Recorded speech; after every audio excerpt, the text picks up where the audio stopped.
Welcome to general knowledge by Ajay Kumar. आज हम वैदिक पीरियड के सेकंड पार्ट को पढ़ेंगे। इससे पहले के वीडियो में वैदिक पीरियड के फर्स्ट पार्ट को हम पढ़े थे, जिसमें वैदिक पीरियड की शुरुआत के बारे में देखें, अर्ली वैदिक पीरियड के बारे में देखें, लेटर वैदिक पीरियड के बारे में समझें। जिसमें से नेक्स्ट फर्स्ट वीडियो में ऋग्वेद के बारे में हम लोग पढ़े कि उससे रिलेटेड कितना क्वेश्चन एग्ज़ाम में आता है, क्या क्या इंपॉर्टेंट क्वेश्चन है। फिर सेकंड टॉपिक था सामवेद के बारे में देखें, जिसमें उससे रिलेटेड क्या एग्ज़ाम में क्वेश्चन आता है। तो आज हम वैदिक पीरियड के सेकंड पार्ट को देखेंगे, जिसमें बाकी जो दो वेद बचा हुआ है, जो यजुर्वेद और अथर्ववेद के बारे में इस वीडियो में आज हम पढ़ेंगे। तो इससे पहले जो कल पढ़े थे कि जैसे कि आर्यंस के बारे में पढ़े थे कि जो आर्यंस इन्वेजन का थ्योरी, जो मैक्स मुलर का सिद्धांत था कि आर्य सेंट्रल एशिया से आए थे। बाल गंगाधर का थ्योरी था कि वो आर्कटिक रीजन से आए थे। और स्वामी दयानंद सरस्वती का थ्योरी था कि आर्य तिब्बत से आए थे। तो वो सब तो नेक्स्ट फर्स्ट वीडियो में हम लोग देख चुके हैं। तो अगर आप ये इस वीडियो को फर्स्ट देख रहे हैं तो आप सबसे पहले फर्स्ट वीडियो को आप लोग देख लीजिए, जो डिस्क्रिप्शन में दिया हुआ है उसका लिंक।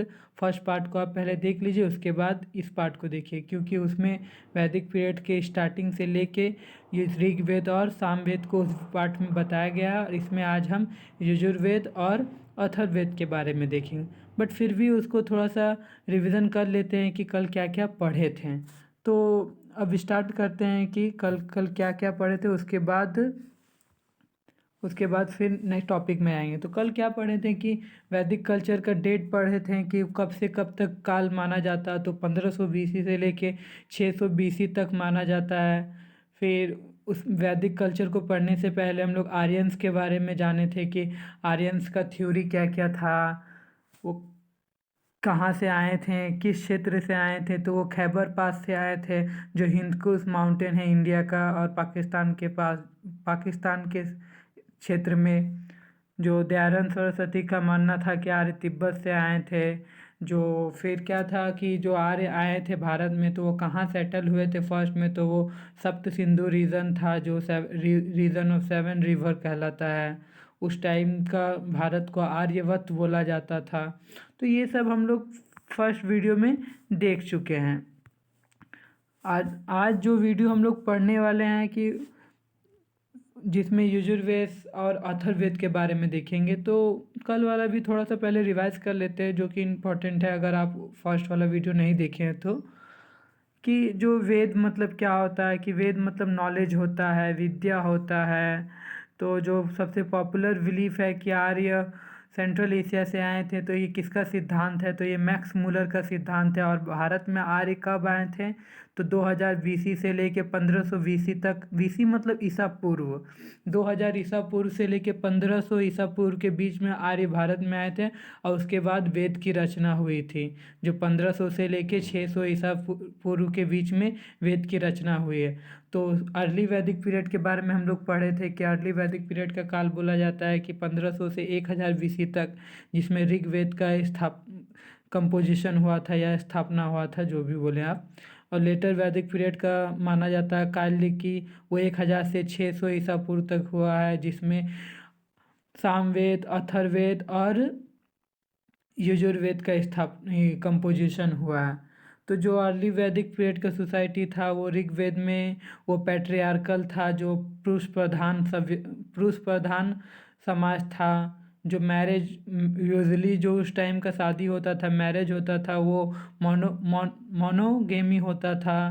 और कुछ एक्सेप्शन में था जो कि पॉलीगैमी होता। मोनोगैमी मीन्स जो एक व्यक्ति एक औरत से शादी करता था। पॉलीगैमी मीन्स जो एक व्यक्ति अनेक औरत से शादी करता था। तो उस समय का सोसाइटी मेनली मोनोगेमी था। तो फिर ये वेद के बारे में स्टार्ट किए थे। तो फिर नेक्स्ट में ऋग्वेद के बारे में पढ़े थे कि ऋग्वेद का कंपोजिशन, ऋग्वेद का मतलब क्या होता है। कि ऋग्वेद का मतलब होता है कलेक्शन ऑफ लिरिक्स, मतलब जिसमें भजन भक्ति किया जाता है भगवान के प्रति। तो उस चीज़ के बारे में ऋग्वेद में दिया हुआ है। उसमें जैसे ऋग्वेद का कंपोजिशन उसमें क्या क्या है, तो 1028 हाइम्स है एंड 10,580 वर्सेस है, और ये डिवाइड किया गया 8 मंडल में। जो जो मंडल जो the famous Gayatri mantra mention in third mandala of Rigveda, जो गायत्री मंत्र जो उसके बारे में उल्लेख किया हुआ है ऋग्वेद के थर्ड मंडल में। आज हम आज हम सिर्फ रिवाइज कर रहे हैं, जो रिकैप कर रहे हैं थोड़ा थोड़ा जो कल पढ़ाए थे।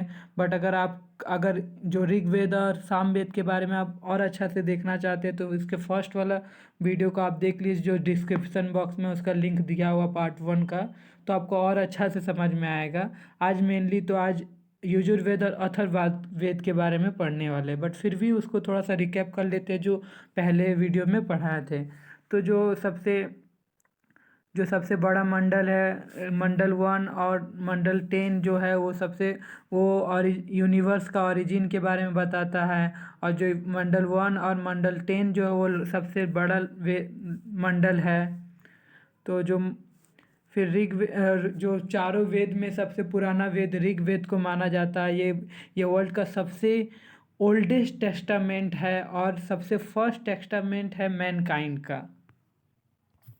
तो ये सब तो हम लोग पढ़ चुके हैं। आज हम लोग पढ़ेंगे यजुर्वेद के बारे में, क्योंकि इससे पहले के वीडियो में हम लोग ऋग्वेद के बारे में पढ़ चुके हैं और सामवेद के बारे में पढ़ चुके हैं, और आज हम लोग पढ़ेंगे यजुर्वेद के बारे में। यजुर्वेद का मतलब होता है जो सेक्रिफिशियल प्रेयर होता है, जो उस टाइम के जो साधु मुनि होते थे, जो पीपुल्स लोग जो होते थे, वो भगवान की अर्चना करते थे। तो इस यजुर्वेद में बेसिकली दिया हुआ है कि जो यज्ञ से रिलेटेड दिया हुआ है कि यज्ञ कितने प्रकार के होते हैं। सेक्रिफिशियल मतलब होता है यज्ञ प्रेयर भक्ति।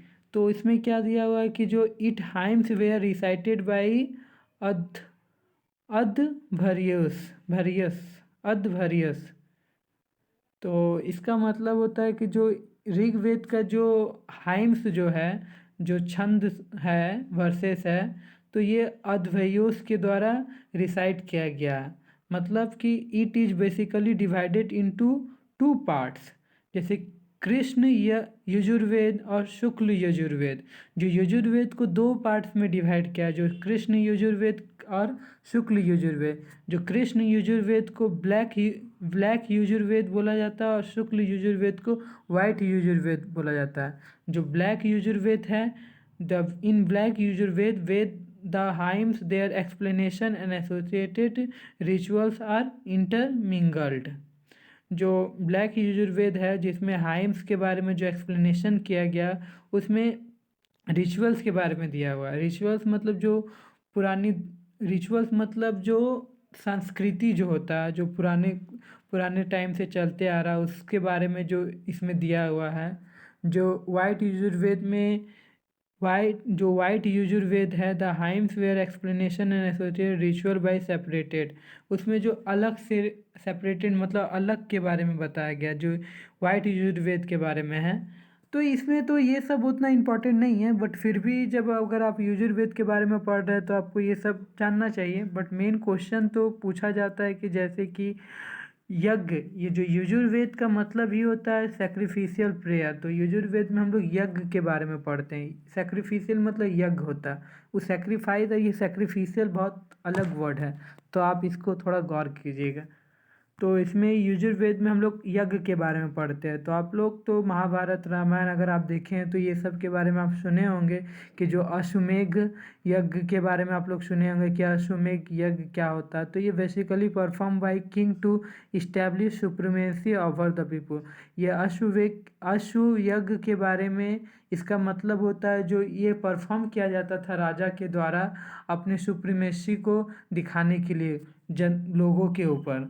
कि इसमें अश्वमेध यज्ञ में मतलब एक राजा यज्ञ करता था और उसमें एक घोड़ा छोड़ा जाता था कि जो पूरे उसके इलाके में जितने भी क्षेत्र हैं या जो घोड़ा जितने भी दूर वो जाता है, तो अगर अगर वहाँ का किंगडम अगर उसको अगर कुछ रोकता नहीं है तो वो जहाँ तक जाएगा वो राजा का उसका क्षेत्र हो जाएगा। अगर अगर उस घोड़ा को अगर कोई रोक लेता या पकड़ लेता, तो जो यज्ञ करता है, जो घोड़ा को छोड़ता है, तो उसके साथ उसको युद्ध करना पड़ता है। तो आपको यह अश्वमेध यज्ञ के बारे में तो आपको समझ में आ गया होगा। फिर नेक्स्ट यज्ञ होता है राजसूय यज्ञ, या इसको वाजपेयी यज्ञ भी बोला जाता है। तो performed by king to establish supremacy over people.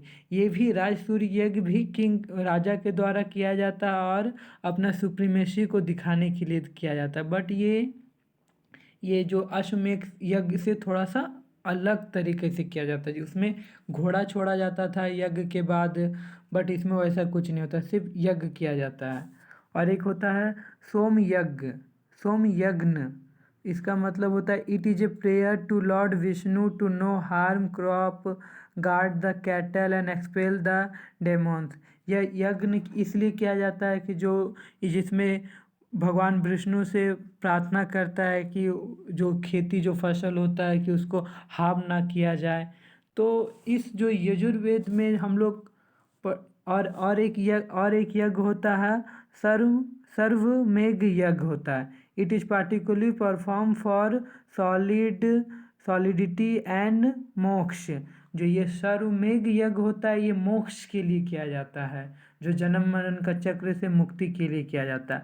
तो हम लोग जो यजुर्वेद में हम लोग सिर्फ 4 यज्ञ के बारे में पढ़े, जिसमें अश्वमेध यज्ञ होता है, एक राजसूय यज्ञ होता है, एक सोम यज्ञ होता है और एक सर्वमेघ यज्ञ होता है।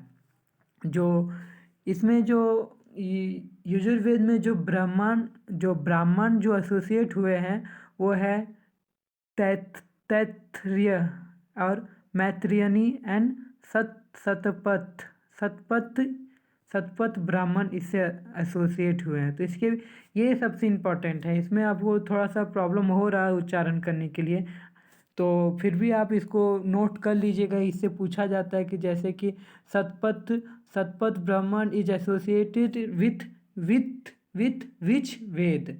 क्वेश्चन ऐसे पूछा जाता है, तो ये क्या होगा, यजुर्वेद से ये एसोसिएट हुए। जैसे सतपथ होता है, मैत्रेयनी होता है और तैत्तिरीय, ये ब्राह्मण है जो यजुर्वेद से एसोसिएट हुए हैं। तो इसके बारे में तो यजुर्वेद के बारे में इतना ही क्वेश्चन जो इम्पोर्टेंट है जो पूछा जाता है। और नेक्स्ट वेद है अथर्ववेद। अथर्ववेद के बारे में तो आप लोग जैसे अगर आप लोग गांव में रहते हैं तो आपको पता होगा कि जो ब्लैक मैजिक से रिलेटेड है। तो बहुत कोई जो सिटीज़ में रहता है उसको वो मानता नहीं है, बट ये अथर्ववेद में भी ये उल्लेख है कि जो ब्लैक मैजिक होता है जो अथर्ववेद में उल्लेख किया गया। तो इसका Atharvaveda is also referred as a Athar अग्निरा वेद। अथर्ववेद को अथर अग्निरा वेद भी कहा जाता है। Since most of the hymns of Atharvaveda are composed by Athar Rishi, hence it is called Atharvaveda. जो अथर्ववेद का जितने भी हाइम्स है उसको ज़्यादातर एक अथर्व ऋषि द्वारा कंपोज किया गया है, इसीलिए इस वेद को अथर्ववेद कहा जाता है। तो इसमें ब्लैक मैजिक से रिलेटेड सिर्फ बताया गया, जैसे कि many historians and Vedic scholar did not consider Atharvaveda as a one of the 4 Veda. बहुत सारे हिस्टोरियंस और वैदिक स्कॉलर भी इसको वेद नहीं मानते, 4 वेद नहीं मानते, क्योंकि इसमें ब्लैक मैजिक से रिलेटेड है, जो डिजीज़ से रिलेटेड इसमें दिया गया है। तो इसलिए इसको बहुत सारे हिस्टोरियंस और वैदिक स्कॉलर इसको चौथा वेद नहीं मानते हैं, बट ये चौथा वेद कहलाता है। तो इसमें क्या है, there are 20 books in Atharvaveda. तो क्वेश्चन एमसीक्यू के थ्रू पूछा जाता है कि अथर्ववेद में कितने बुक है, तो अथर्ववेद में 20 बुक्स है। जब इसका एमसीक्यू क्वेश्चन जब हम कराएंगे, ये तो 1 लाइनर करके है, बट इसमें से भी एमसीक्यूज क्वेश्चन आप बना सकते हैं जैसे हम बता रहे हैं। बट और अच्छा से समझ में आएगा जब इसका एमसीक्यू सीरीज जब नेक्स्ट क्लास में जब अपलोड करेंगे, तब आपको और अच्छा से समझ में आ जाएगा कि क्वेश्चन कैसे पूछा जाता है वैदिक पीरियड से। फिर क्वेश्चन क्या है कि it is composed of formula to ward off disease. इसमें जो डिजीज से रिलेटेड इसमें फार्मूला कंपोज किया गया है। बहुत सारा डिजीज़ के बारे में इसमें बताया गया है। जैसे as per Atharvaveda there are various cause of disease, बहुत सारा डिजीज़ के बारे में बताया गया। जैसे कि क्रीमी these are cause by worms insect like malaria dengue etc. जो क्रीमी डिजीज़ है वो मलेरिया इंसेक्ट डेंगू से मलेरिया डेंगू से होता है। जो दौसा डिजीज़ होता है जो वात पित्त और कफ के कारण होता है। तो इसमें डिजीज़ के बारे में बताया गया जैसे कि हेरिडिटी के कारण भी होता है डिजीज़, जो one generation to another generation भी पास होता है। तो ये अथर्ववेद में इसका बारे में उल्लेख किया गया है। जैसे क्या the various disease mention in Atharvaveda, जैसे कि अस्थि भंगा जिसको बोन फ्रैक्चर डिजीज़ के बारे में बताया गया है। फिर क्या है टकमन जो फीवर के बारे में बताया गया। कशा जो कफ के बारे में बताया गया। हेरिडियोटा जो हार्ट डिजीज़ के बारे में इसमें बताया गया। इसका उपचार के बारे में इस अथर्ववेद में बताया गया कि इस जो डिजीज़ होता है इसको कैसे ठीक किया जाता है। तो ये सब डिजीज़ के बारे में इस वेद में बताया गया। जैसे कि यक्ष्म जिसको ट्यूबरक्लोसिस बोला जाता है उसके बारे में बताया गया। तो क्वेश्चन पूछा जा सकता है कि जैसे कि यक्ष्म किस डिजीज़ का नाम है, तो ट्यूबरक्लोसिस का नाम है। जो अपाचित जो है वो डाइजेशन प्रॉब्लम जो है डाइजेस्टिव प्रॉब्लम है उसके बारे में बताया गया उसमें कि कैसे उसको ठीक किया जा सकता है, जो जड़ी बूटी के द्वारा उसको कैसे ठीक किया जाता है। तो इस वेद में बताएगा। सबसे इम्पोर्टेंट क्वेश्चन जो है इसमें ये पूछा जाता है कि जो अथर्ववेद से कौन सा ब्राह्मण जो एसोसिएट हुए हैं, तो गोपत ब्राह्मण इज एसोसिएट विथ अथर्ववेद। तो ये जो गोपत ब्राह्मण है ये अथर्ववेद से एसोसिएट हुए हैं। और जो एक इम्पॉर्टेंट क्वेश्चन है जो सत्य में जयते जो है मैनरितम जो है it is our national motto which means truth alone triumph and not the falsehood has been drive from Mundaka Upanishad which is driven from Atharvaveda. जो हम लोग का सत्य में जयते जो नेशनल एम्बलम है वो मुंडक उपनिषद से लिया गया। और जो मुंडक उपनिषद है वो अथर्ववेद से ड्राइव हुआ है। जो अथर्ववेद में सबसे इम्पोर्टेंट क्वेश्चन ये है, अगर आप चेक कर सकते हैं बहुत सारा एग्ज़ाम का आप प्रीवियस ईयर क्वेश्चन देख सकते हैं। जो वैदिक वेद से अगर क्वेश्चन पूछा जाता है तो ये क्वेश्चन पूछा जाता है।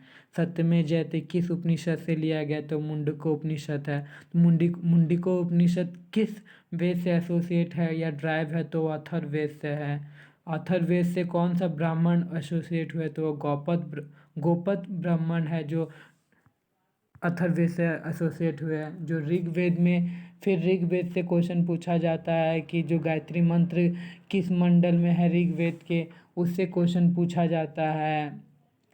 तो ये सब बहुत इम्पोर्टेंट है। जैसे कि पुराण कितने हैं, तो पुराण 18 पुराण हैं। तो ये सब के बारे में आपको अच्छा से देखना होगा, अच्छा से आप नोट्स कर लीजिए कि जैसे कि वैदिक पीरियड में सबसे ज़्यादा किस भगवान को माना जाता था, तो अग्नि और इंद्र को सबसे ज़्यादा महत्व दिया जाता था वैदिक पीरियड में। जो गायत्री मंत्र का जो कंपोजिशन या गायत्री मंत्र किसने लिखा, तो वो विश्वामित्र द्वारा लिखा गया। और ये ऋग्वेद के 3 मंडल में है।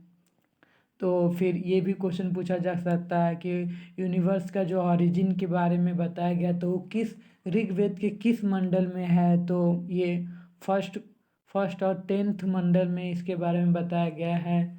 ये भी क्वेश्चन पूछा जाता है कि गंगा नदी का ये जो गंगा नदी के बारे में ऋग्वेद में कितने बार लिखा गया है।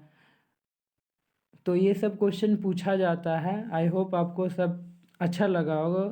बट आप फिर भी अगर नहीं समझ में आया अगर वीडियो को, तो 1-2 बार और अच्छा से देखिए तो आपको सब समझ में आएगा। और उससे पहले आपको सारा नोट्स भी बनाना पड़ेगा, क्योंकि आपको एक बार में ये सब नहीं समझ में आएगा, क्योंकि इसमें कुछ ऐसा वर्ड है जो आप भूल जाएंगे बाद में। तो उसके लिए आपको नोट्स बना लीजिए और इसको 2-3 बार पढ़िए तो उसको और अच्छा समझ में आएगा। और और जहाँ तक मेरे हिसाब से इससे इससे बाहर वैदिक पीरियड से आपको बाहर क्वेश्चन नहीं पूछा जा सकता है, क्योंकि ये सब क्वेश्चन हम बहुत दो तीन चार बुक से इस कंटेंट को देखकर इसको नोट्स बनाए हैं कि ताकि इससे बाहर कोई कम्पिटिटिव एग्ज़ाम में ना पूछे। तो आप अगर अच्छा से किसी एग्ज़ाम का तैयारी कर रहे हैं तो आप इसको नोट्स को अच्छा से कर लीजिए, उसको बार बार आप रिवाइज कीजिए। और नेक्स्ट वीडियो में जो हम एमसीक्यूज़ लाएंगे तो और अच्छा से आपको समझ में आ जाएगा कि वैदिक पीरियड से क्वेश्चन किस एग्ज़ाम में पूछा गया, कैसा पूछता है। और भी थोड़ा सा दो तीन क्वेश्चन है, जैसे आप देख लीजिए, जैसे ये सब क्वेश्चन पूछा जाता है कि जैसे जो मैजिकल चार्म्स है और स्पेल्स है उस किस वेद में एसोसिएट है, तो अथर्ववेद के बारे में जो ब्लैक मैजिकल से रिलेटेड है तो ये अथर्ववेद में है। ऋग्वेद का सोसाइटी क्या चीज़ से अपरिचित था, तो वो चाइल्ड मैरिज से अपरिचित था कि उस टाइम जो ऋग्वेद में चाइल्ड मैरिज नहीं होता था। जो आर्य आए थे भारत में तो सबसे पहले कहाँ सेटल हुए, तो सिंध रीजन में सेटल हुए थे, जो सिंधु इंडस रिवर है उसके किनारे सेटल हुए थे, और पंजाब के पास में जो सप्त सिंधु रीजन है उसमें। जो Vishnu Purana gives us account of Maurya dynasty, जो इसमें पुराण जो 18 पुराण है तो उसमें जो विष्णु पुराण है वो मौर्य डायनेस्टी के बारे में बताता है, उसके बारे में उसमें उल्लेख किया गया है। Vishnu Purana gives an account of Maurya dynasty. फिर इसमें है कि the rituals precept attach to the hymns of Veda where none as Brahmins. जो फिर क्या है कि Yajurveda owns its origin the Atharvaveda. जो आयुर्वेद के बारे में हम लोग जो पढ़ते हैं वो अथर्ववेद ही उसका ओरिजिन है। तो इसीलिए तो हम पहले ही आपको बताए थे, जो अथर्ववेद है वो उसमें ब्लैक मैजिक से रिलेटेड है, डिजीज़ से रिलेटेड है कि डिजीज़ को कैसे ठीक किया जा सकता है। तो आयुर्वेद है कि ऑफकोर्स अथर्ववेद से ही रिलेटेड होगा। तो ये क्वेश्चन पूछा जाता है कि किस वेद आयुर्वेद किस चीज़ का मतलब किस वेद से ये ओरिजिन हुआ या ओरिजिनेटेड हुआ, तो ये अथर्ववेद से है। फिर ये पूछा जाता है कि वैदिक पीरियड के दौरान यज्ञ कितने तरह के तो राजसूय यज्ञ है, अश्वमेध यज्ञ है, और ब्रह्मयस्मा यज्ञ है। राजसूय यज्ञ, अश्वमेध यज्ञ, तो इसके बारे में तो आपको यजुर्वेद में बताएं, तो उसमें आप अच्छा से देख लीजिए, ये सब क्वेश्चन पूछा जाता है वैदिक पीरियड से। और एक दो क्वेश्चन है, जैसे कि जो war began in the mind of man, जो जो भी लड़ाई या फिर जो मन में हम लोग को किसी के प्रति जो अलग भावना जो आता है, जो लड़ाई का मन जो वो सॉरी ये क्वेश्चन तो उतना इम्पोर्टेंट नहीं है, बट जो पूछा जाता है कि जो war begins in the minds of man, ये अथर्ववेद में इसके बारे में बताया गया। जो उपनिषद जो है, उपनिषद ऑल्सो नॉन एज वेदांत, जो उपनिषद के बारे में, तो उपनिषद तो वेद के बाद अगर आप पढ़ेंगे तो उसके बारे में डिटेल्स में आपको पढ़ना होगा कि उपनिषद क्या होता है, पुराण कितने होते हैं, कौन कौन से पुराण होते हैं, उपनिषद कितने होते हैं। तो ये 108 है। जो टैक्स इन द वैदिक पीरियड, जो वैदिक पीरियड के दौरान जो राजा टैक्स लेते थे उस टैक्स को क्या बोला जाता, तो उसको बाली बोला जाता है। तो ये क्वेश्चन पूछा जाता है। तो ये 10th मंडल में इसके बारे में बताया गया है। जो पुरुषसूत्र है, पुरुष पुरुष पुरुषसूत्र जो है ये ऋग्वेद का एक पार्ट है। जो where where the hymns of Rigveda compose, जो ऋग्वेद का जो हाइम्स है वो कहाँ कंपोज किया गया, तो वो पंजाब साइड किया गया। तो आज का वीडियो हम समाप्त करते हैं। तो आप आई होप आपको ये सब वीडियो अच्छा लगा होगा और आपको एग्ज़ाम के लिए बेनिफिशियल होगा। तो अगर आपको वीडियो अच्छा लगा तो आप लोग लाइक शेयर और सब्सक्राइब इस वीडियो को कर दीजिए।